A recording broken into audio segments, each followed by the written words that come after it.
raise the house lights when they do the pudding, and so you'll be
That was like nice going out.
standing for the invocation.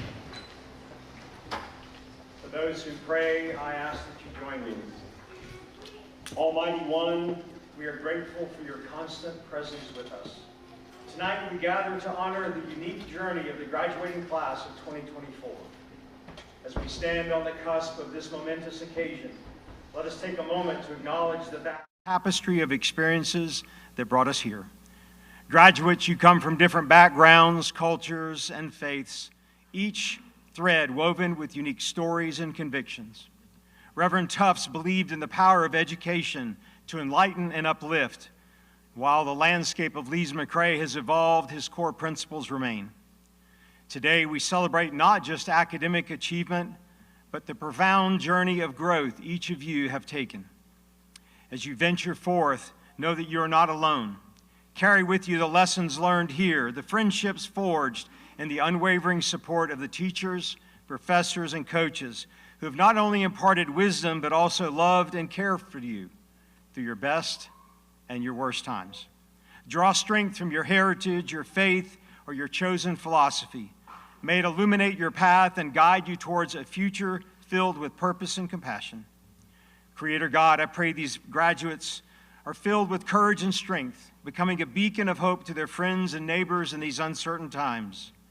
I ask for wisdom and clear direction over their lives so that you can grant them understanding beyond their years. I pray they're ignited with greatness in their lives, a steadfast belief in their purpose, and the good works you have planned and prepared for them. We give thanks for all of this and more. Amen. You may be seated.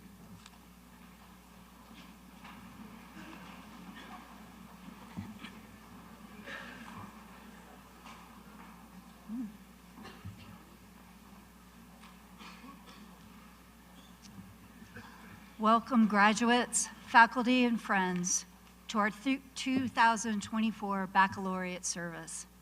I'm Dr. Pam Vesley, and I serve here as the Vice President for Academic Affairs. Tonight, we gather to honor you, our students, on the eve of this your graduation day. So often in our culture, we rush from one achievement to the next, from one goal to the next, from one chapter of our lives to the next. This service tonight provides us with an opportunity to slow down and to appreciate all the accomplishments and the supports that have brought you to this moment. Several people have been asking me in the last few days, what is baccalaureate service? Do I need to attend it? What should I do? What should I wear? What is it all about? To me, baccalaureate is a time of reflection. It's also a time to celebrate this space between being an undergraduate or graduate student and then emerging as graduates in either bachelor's or master's degree programs. This is a time to recognize where the past and your future converge and to rest there for just a moment. Tonight, you are poised between the comfort of what you have known, the discussions with your professors, the assignments, which I'll bet you're glad you don't have any more of those, the camaraderie of your peers, and the relationships that you have built here on campus and online, and the uncertainty of what lies ahead, the new challenges, the opportunities, and the adventures awaiting you beyond these walls. This transition is not merely a culmination of all of your academic achievements. It's also a profound journey of personal growth and self-discovery. Throughout your undergraduate years, you've encountered moments of triumph, moments of adversity. You've expanded your minds, challenged your beliefs, and forged some lifelong friendships. You've navigated the complexities of academia while grappling with the complexities of life itself. As we pause in this space tonight, we realize that your education is also about the development of character through practicing resilience, navigating the complexities of relationships, and hopefully developing a lifelong thirst for learning. As you stand on the threshold of your futures, this is an opportunity to remember the lessons that you've learned here at Lees-McRae College. As you emerge tomorrow, you can carry with you the values of perseverance, integrity, compassion, kindness for one another that have guided you thus far on your journey. Knowing and remembering, as you have learned, that it is in the face of our challenges that we often discover our greatest strength. As you prepare to step across this threshold and embark on the next chapter of your lives, do so with hope in your hearts, determination in your spirits, and the knowledge that you are equipped with the tools and the wisdom to shape your own destinies. In closing, let's embrace this time of reflection, celebration, and anticipation. For it's not just an end, but it's also a beginning. The beginning of a new chapter filled with endless possibilities and the promise of a bright tomorrow.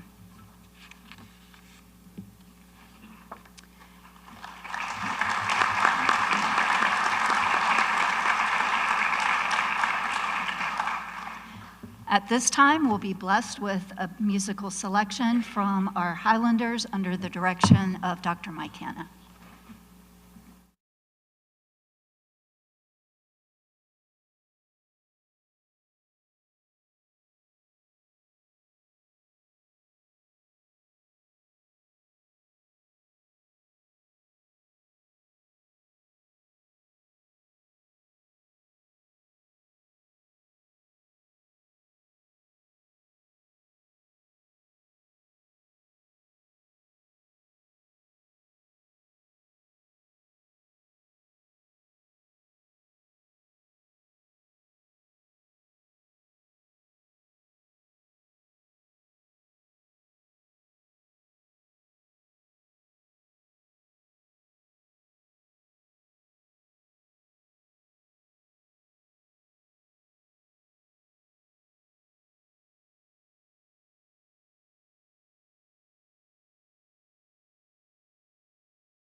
was a beautiful selection, and truly we are watching what amazing things that you will be doing in your future. One of the things that we do for baccalaureate service is all students are surveyed. So all senior students, whether you are seated on campus or whether you're in our online and distance learning programs, are sent a survey. And students select who they would like from the faculty and the staff to actually give them some words of celebration, encouragement. And so we'll have our first speaker come up, and the faculty member is Dr. D. Medford Baker, Associate Professor of Biology.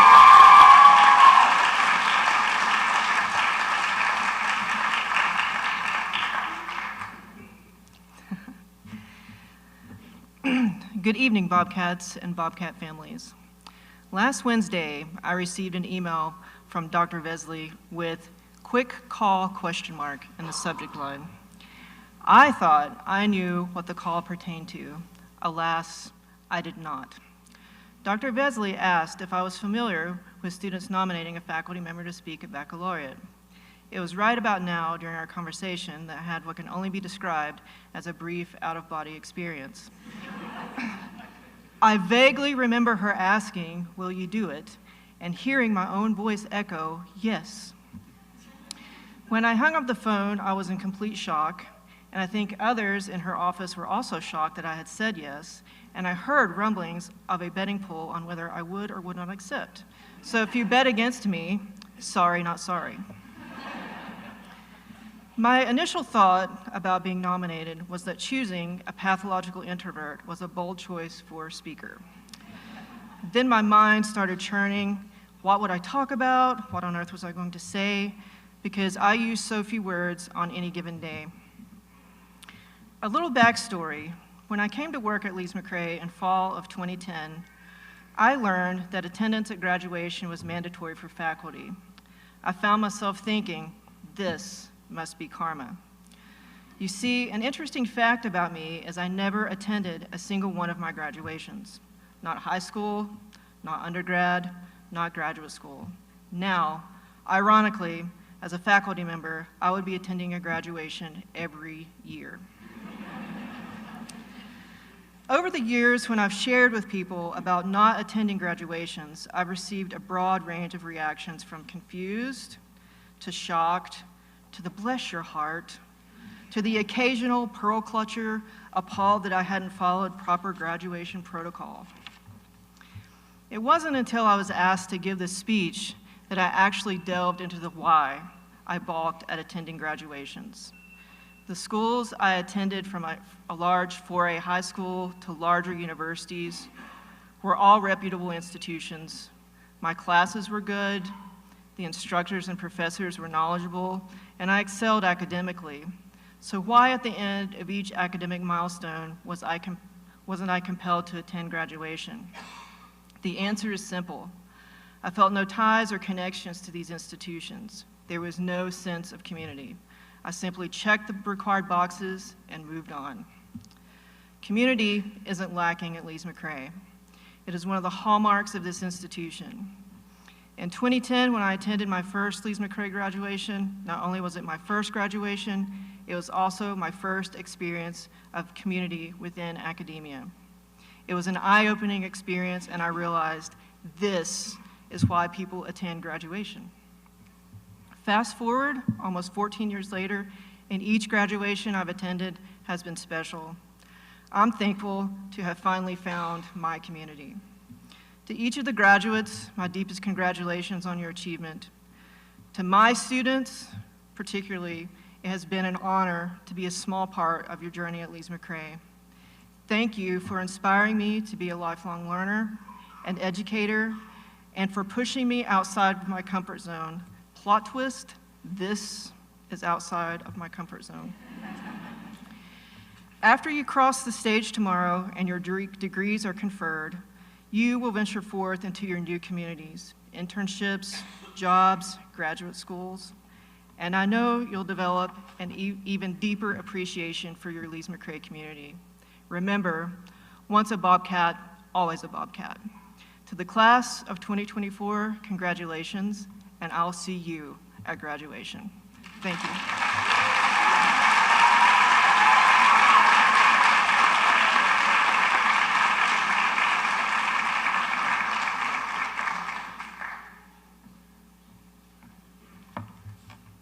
I think you did pretty well there for introvert.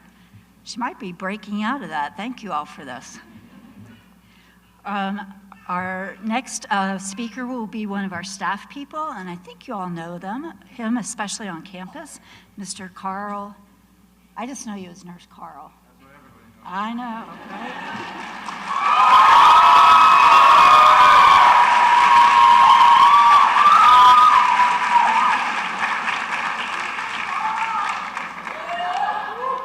Thank you so much. Large print and glasses. Let's see if I can get through this. I am very honored to be given the opportunity to issue the blessing to our senior class. But before I get started, let me just tell you something. You are amazing. In you students sitting out there, I have seen greatness. Academics, sports, performing arts, community service, and most of all, friendships. These accomplishments, these qualities that you have acquired, don't leave them here. Take them out into the world with you. The Leave No Trace principles provide a framework for reducing our impact on the environment. These practices are great for the remote wilderness and local parks, but for you graduates of Lees-McRae, I want you to leave your mark. And I don't mean carving your initials into a tree.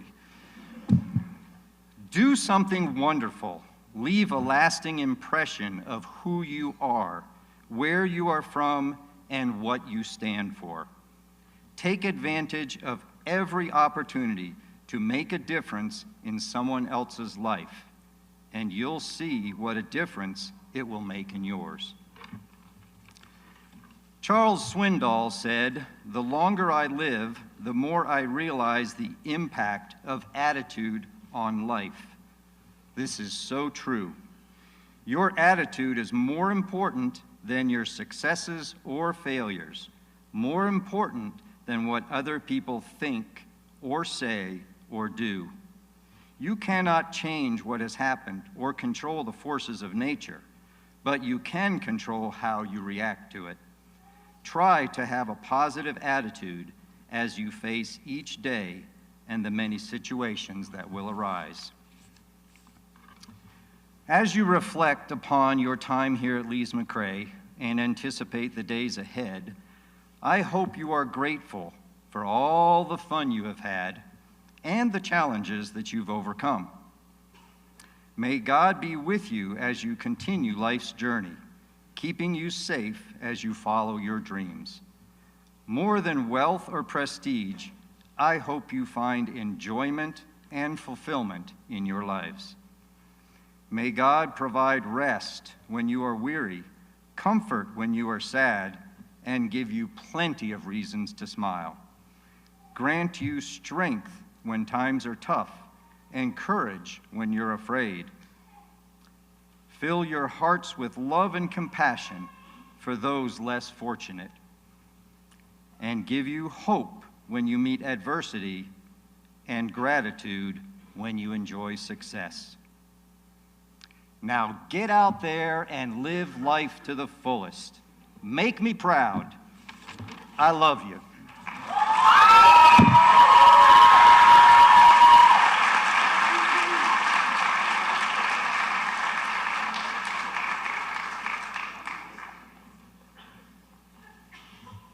Thank you, Nurse Carl. Our final speaker for this evening will be Ms. Kara Fulton from our online and distance learning program, our student success coordinator.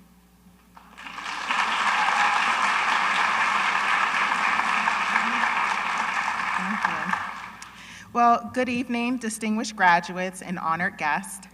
As an online employee, it is always wonderful to see and spend time with my fellow Bobcats in person. In preparation for tonight, I thought through what stood out to me this academic year. And what was most prevalent is the amount of pivots many students were forced to take. Whether it dealt with unexpected crises, personally or with family, finances, and more, one either had to quickly adapt or settle for what seemed like a loss. At times, this meant taking a step back or a pause versus moving forward. Most often, people see a setback as defeat. But I want to challenge you tonight and say that what may seem like defeat is often a setup for something greater than you ever imagined happening in your life. So, what can be gained from a setback? There's self-reflection. You have a chance to think through the situation, the decisions that were made, and what you could have done differently, and then think of how you could have been better prepared. There is strength. You notice that you did not fall apart. You persevered, were not afraid to ask for help. Your perspective has changed, and you learned that your capacity is much larger than you thought. Then there is humility. You do not have to have all of the answers. It is all right to lean on someone outside of yourself. You recognize that you learn more and mature by being teachable and expanding how you see life and situations through another person's lens. For our graduates, some of you are just beginning your professional journeys. Some will be furthering their academic pursuits. Others are going to grow in a current role, looking to grow in a current role. And then there are those looking to transition to a new career altogether. Now, you may be a little nervous looking at our rapidly changing world, and boy, is it changing. But that is where I want to encourage you. I'm an avid sports fan, go Steelers. And so every so often, I like to listen to a popular sports podcast titled The Pivot. Hosted by 3 retired football stars, typically in every episode, one of the 3 hosts will at some point ask their guests to identify their most pivotal moment, life moment. You earning your degree is one of those pivotal moments. I am here to tell you that there are so many more pivotal moments awaiting you. Those moments will be made up of wins and losses, and just like you overcame, worked through, and persevered through various challenges to make it to this moment here today, you must take that same level of grit to the next chapter of your life. Will there be uncertainty? Yes. Will there be some losses? Yes. At the same time, there will also be many more triumphant moments. The key is to know how to respond to the unexpected. It is impossible to know the timing, the depth, or the type of this unexpected event, but you can prepare on how to adapt to those situations. So, how can one prepare for the pivots and life unexpected moments? Of course, we don't have much time tonight, but I do want to highlight just a few that I think are most important based on my own life experience. 1, keep educating yourself. Join professional associations and stay up to date on the latest innovations and changes in your industry. Stay connected to your fellow alums and keep giving back where you can. Never stop reading and earn every credential that you are able to keep you competitive in the job market. 2, be teachable. Never object to constructive criticism. If you do not see what someone is saying, store it for later and think on it. Speak less and listen more. Observe those around you. See what makes them successful or not so much. Either way, there are lessons to be learned. 3, never forget that you have been here before. Maybe not the exact situation, but in terms of you being in a position where you did not know the outcome, where you felt like a new season would never come, yet every time you made it to the other side. Embrace the happenstances of life, for from them come identifying your purpose, understanding how you were meant to impact the world for good, and building a long-lasting legacy. Lastly, in Angela Duckworth's book, Grit, The Power of Passion and Perseverance, she mentions 4 psychological assets that she feels matures the paragons of grit. The one I want to focus on is hope. In essence, as I will paraphrase a bit, she states, hope is rising to the occasion kind of perseverance. It defines every stage of grit. From the beginning to the very end, it is important that one learns to keep going even when things are difficult, even when we have doubts, and there will be many of those. At various points, in big ways and small, we get knocked down. If we stay down, grit loses. If we get up, grit prevails. I will add that I think hope is also believing in the impossible, in the things you're not yet able to see, but know that with great determination, there is a chance of it coming to fruition. Celebrate this moment and keep being brave while you embrace the unexpected in life adventures. Never lose hope in yourself and the future that is yours to behold. Again, congratulations to the class of 2024.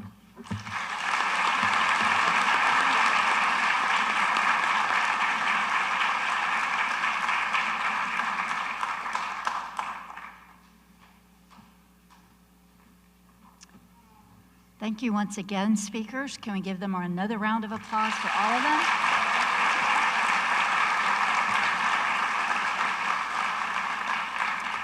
And thank you, graduates, for your wonderful selections for this evening. We're now at the point of the ceremony where many of us as faculty members, we love this part. It's the hooding ceremony. And to lead us through that and to explain the process and what these uniforms mean will be Dr. Mike Hanna.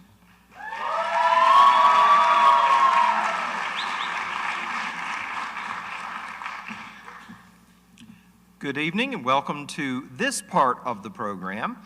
Up to this point, you've had words of inspiration, you've had words of community, which are very important for a ceremony like this. But then people look at this, and just like they asked Dr. Vesley, what in the world is a baccalaureate service? People look at this and say that a hooding ceremony? What exactly is a hooding ceremony? Well, it's pretty simple actually. This is part of a practical element for tonight, at least pseudo-practical. This is also what I've come to call my own personal TED Talk. And if you don't know what a TED Talk is, this is your last test. Look one up on YouTube because it's a really fun thing to do sometimes. Lots of topics. Anyway, mine would be titled, The Brief History of Academic Fashion from the Middle Ages to Today. Now you can tell I'm an academic because I can make anything sound boring.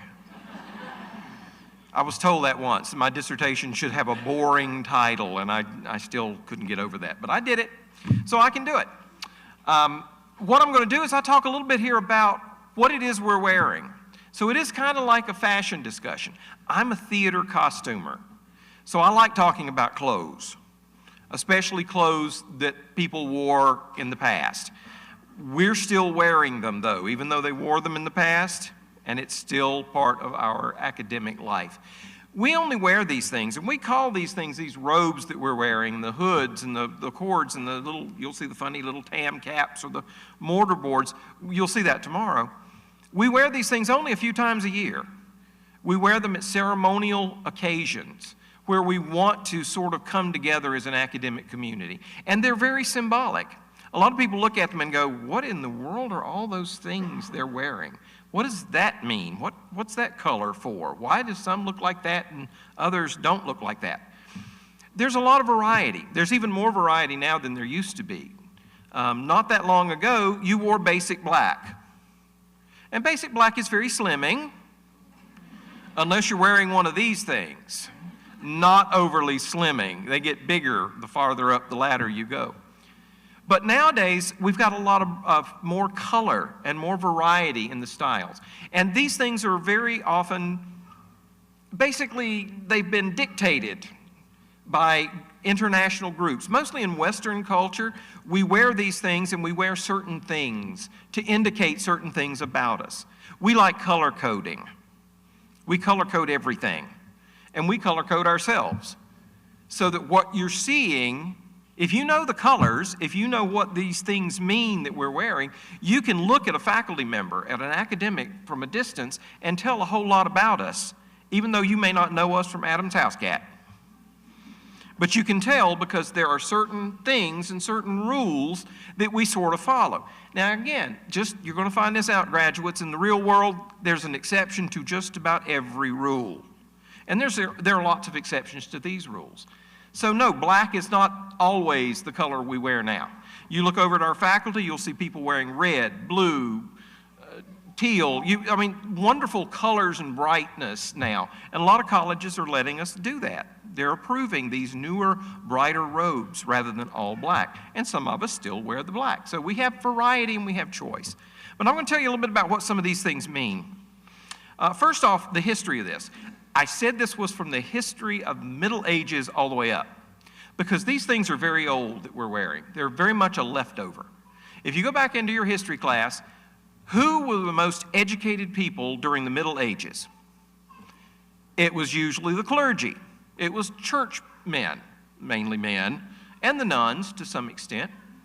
But they lived in drafty, damp, cold, musty monasteries. No central heating. So they wore heavy woolen robes with a hood they could pull up over their heads to keep them warm. Well, if you saw somebody out in the street of your little medieval village wearing one of those things, you knew, that's a member of the clergy, that's a priest, or that's a monk, and he has obviously had some kind of education, because that's the people who got the education. Well, as we moved on into the Renaissance and we suddenly started getting colleges and universities outside of the church, the robes and the regalia kind of went with it, so that you wear these things to indicate you are an educated person. And the color coding simply lets you indicate what parts of education you've sampled. What areas did you go into? And so again, you can look at the robes, you can look at the way they're decorated, and you can tell a lot about us. Tomorrow at the graduation ceremony, you will see on the back of your program a little sort of primer that'll tell you some of the colors and describe some of the robes, so that you can kind of get an idea. What does that mean? What is that color? What is that? So you can tell, again, something about us without ever looking at us, or without ever talking to us, rather. I want to have some volunteers now. I've got some volunteers who are going to be my models. This is a fashion show. And I believe I can walk away, and I still am hurt, right? Yes. Dr. Vesley is going to help me. Allie Dion, one of our theater graduates, is going to help. And Miss Rita Smith, wherever she went. There she is back there. I have one from each of the levels of academic achievement. And we're going to look a little bit here, and I'm going to try to move it on so you can get done and go home. And if you'll be right there on that end, we'll put Miss Rita right in the middle. Now, first off, you'll notice we're all wearing black, except Dr. Vesley's has got a bit more color on it. This shows how you move up the ladder. So you start with the undergraduate, which is the basic college degree. You notice the robe is kind of open, full. It doesn't have really big sleeves, but they're open. If you'll, show your sleeves. Bell sleeves. It's a very simple robe. It doesn't have decoration. It doesn't have braid. It doesn't have the velvet on the sleeves. It's fairly simple. Then when you get to the master's level, one level up, you have a little bit bigger robe. And you have what I like to call the batwing sleeves. And this also, by the way, this is a plug for my own business. This is a Mike Hanna original. I built this for her. It's got storage. Those wingtip pockets, they've got little pockets down inside. You can put your keys in there, your cell phone, drinks, whatever you want. Just don't hit anybody with them. They do get a little ungainly. That is a leftover. You look at Renaissance fashion plates, and you will see those sleeves on Renaissance fashion. So that is a dead holdover from the Renaissance. And you can see the robe is a little bit thicker, a little bit fuller, bigger around, and the sleeves, again, are longer. It's still fairly plain. It doesn't have all the decoration. Now, when you get to the doctoral level, which is the highest level you go in academic circles, the robe is, again, a little bit bigger, usually fuller through the middle. It has these bishop sleeves that are cuffed underneath, but they are very nice and thick. They call them bishop sleeves because that's what a bishop wore. But you'll also see that it has decoration. We've got velvet panels. Velvet panels going down the front, velvet chevrons or stripes on the sleeve. Now, they can be different colors. Dr. Vesley's is blue for education. She has a doctorate in education. Mine's PhD, so it has this color blue. Others will have maybe have different colors. It may be black. So you've got a little variety. But you can have the decoration, the decorative colors added to it. So that tells you immediately where they are in the academic hierarchy simply because of the shape of the robe. Now, the other thing that gives us a little bit of difference are these hoods. This is the hood that the monks used to wear. It was really handy for pulling up over your head and keeping you warm. It was also a handy little donation bag when you went out and you wanted someone to give you a little money so you wouldn't starve in the monastery. But now we don't do that. Don't try to put the hood over your head like a regular hood. It'll choke you. Don't do that. But if y'all will turn around, and then with Allie's I'll show you. The hoods, as you go up the ladder, you just turn around and stand there like that.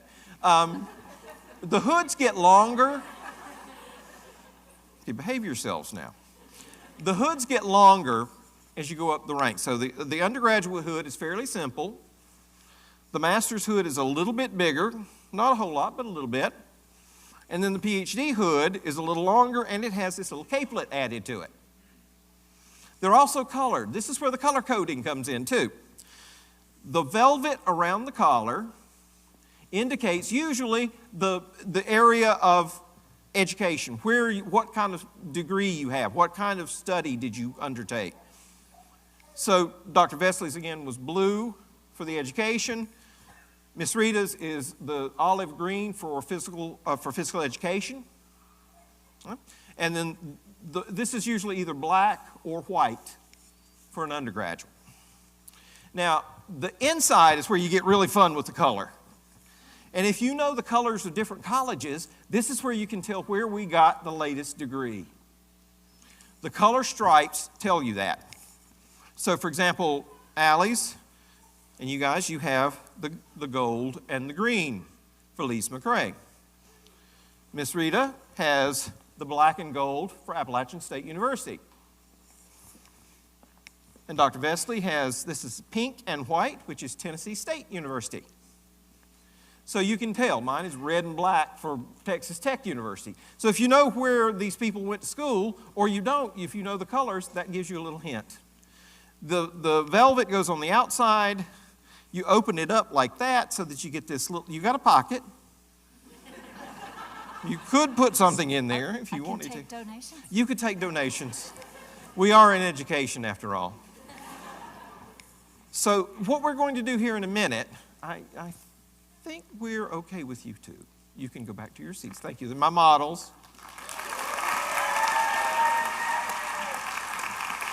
Now, in a minute, this is what we're going to do. This is why this is a hooding ceremony. You're going to wear these.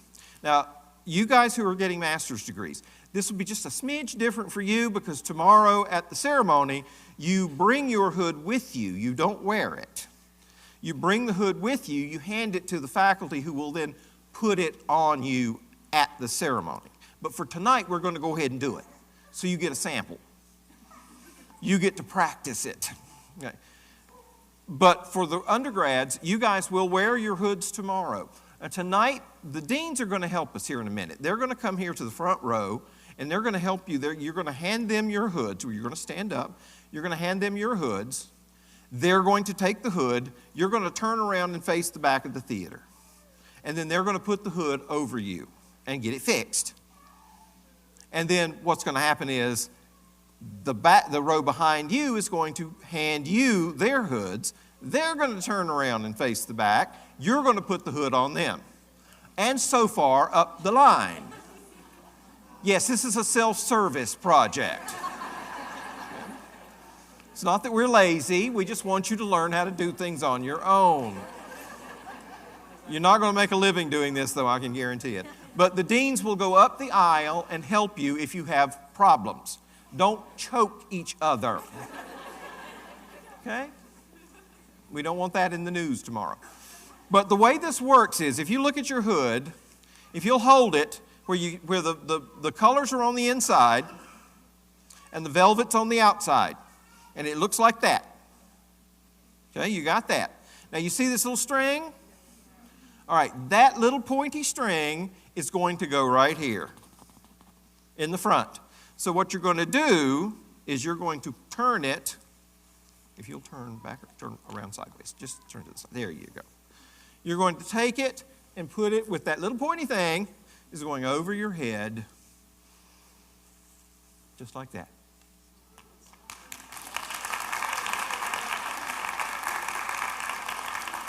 It's like magic.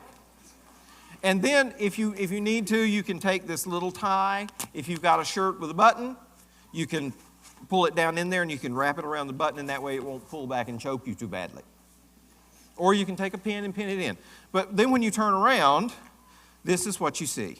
You see a little, the hint of the color, the little pocket goes down here, and then that's at your neck. That's how you know you've got it on correctly.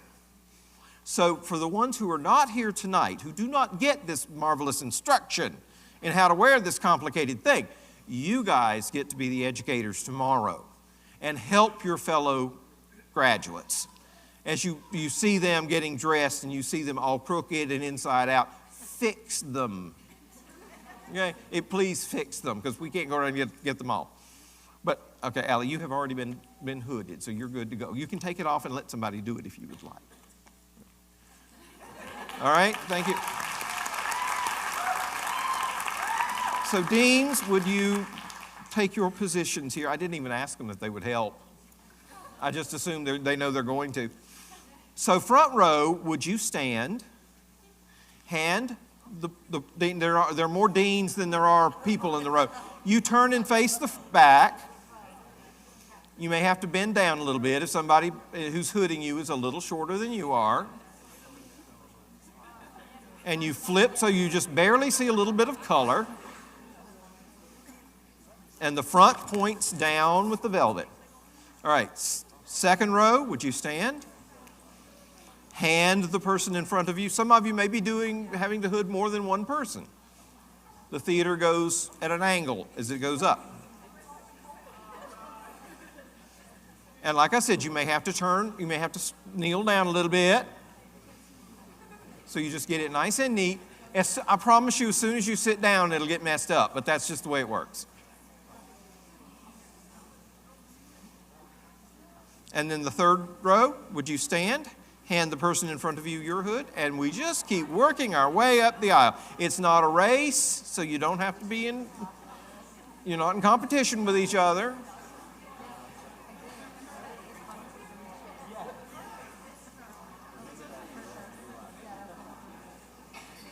Everybody else just talk amongst yourselves, quietly.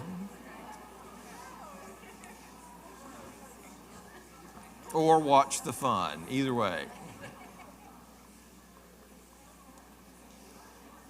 Yeah, you guys can turn back forward if you don't want to turn your back to me, but that's okay. I won't take it as an insult. So masters, folks, you just make sure you don't wear that tomorrow, and you'll be fine. Just take it with you and hand it, and you'll get rehooded.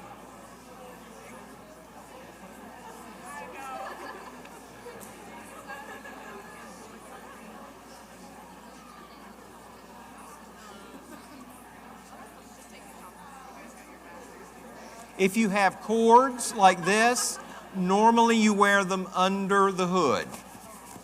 I don't think it really matters. No one's going to take it away from you if you wear it incorrectly. But normally I think you wear them under the hood. So just stick them around your neck and then put the hood on.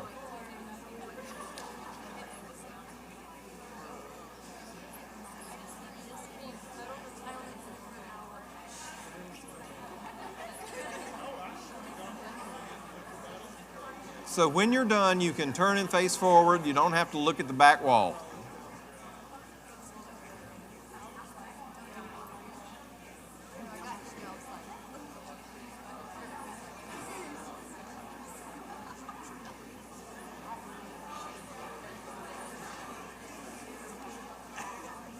Yeah, these things are not cool. Not physically cool. Just don't knock yourself out.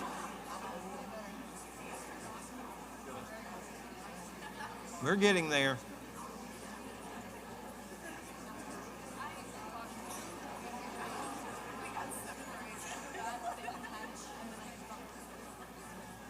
So when everybody's done, if you'll just turn forward and let me know you're all ready to go. Good.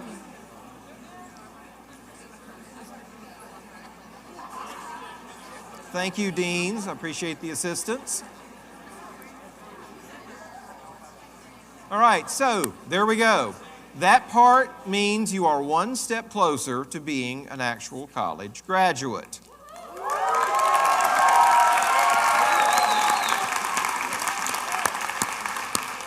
At least you'll look more like one. If you have a couple of credits you're a little shy on, nobody will know. So congratulations. We will see you tomorrow dressed appropriately and ready to become an educated person. At least you'll look like one. Congratulations.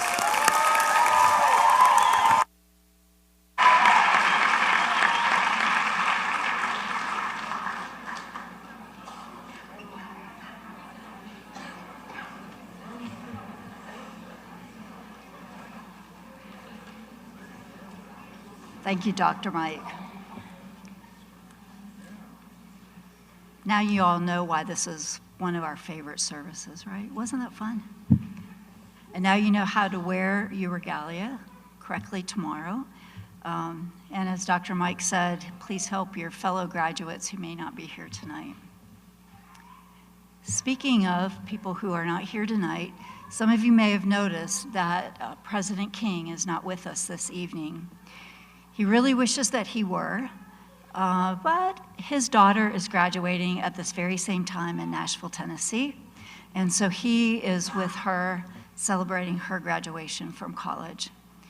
He did, however, want to give a special message out to all of you all as graduates, and so he has a video that we're going to watch now with a special message for you.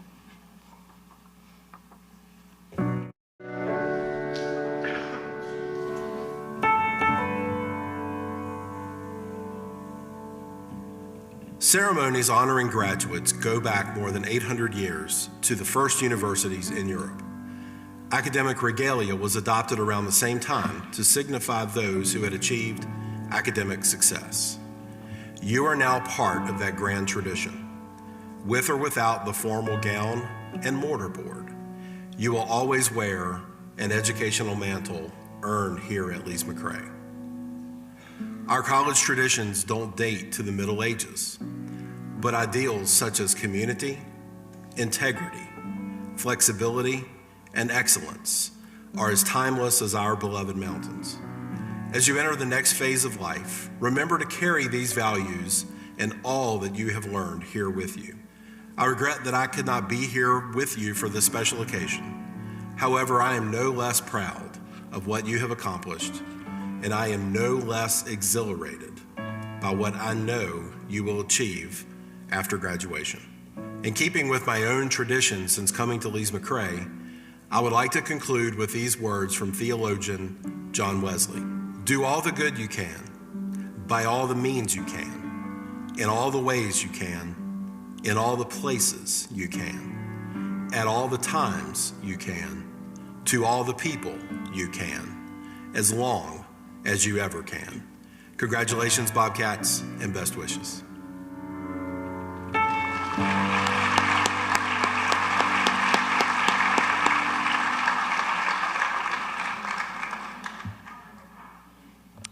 Well, thank you, graduates, faculty, family, and friends for attending our Baccalaureate Service 2024. We are going to begin our recessional here in just a moment, and as we do, we'll ask the audience to please stand and stay in place until the last graduate has exited the building. We will be going over around the corner to Cannon Student Center for a reception where faculty will be able to join us for just a little while. And then please go home, rest well tonight for our big day tomorrow for commencement.